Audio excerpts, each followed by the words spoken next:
रूस यूक्रेन की मज़ाहमत से हैरान है।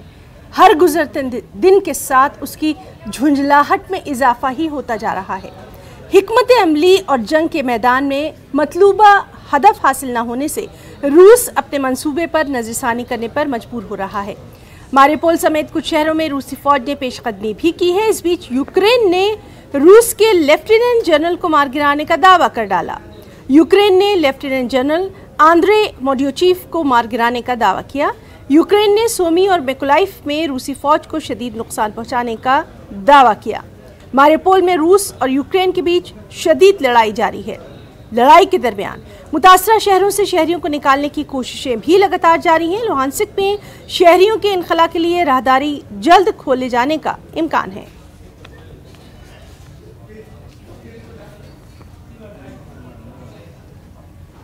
और इस बीच यूक्रेनी सदर वोलोदिमीर ज़ेलेंस्की ने एक बार फिर मॉस्को को दूबदू बातचीत की पेशकश की है। उन्होंने अपने वीडियो पैगाम में कहा है कि मिल बैठकर बात करने का वक्त आ गया है। यूक्रेन सालमियत और उसके साथ इंसाफ करने का वक्त आ गया है। उन्होंने क्राइमिया फतेह के 8 साल मुकम्मल होने पर मनाए गए जश्न का तकाबुल यूक्रेन हमले में रूसी फौजियों की हलाकत का तस्करा किया। ज़ेलेंस्की ने कहा कि अगर अभी बातचीत नहीं की गई तो इसकी भारी कीमत अदा करनी होगी।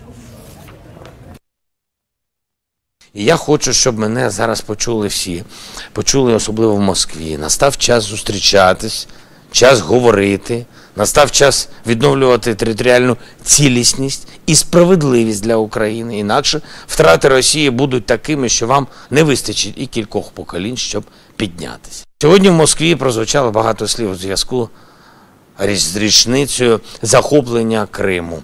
Відбувся великий мітинг. Я хочу звернути увагу на одну деталь.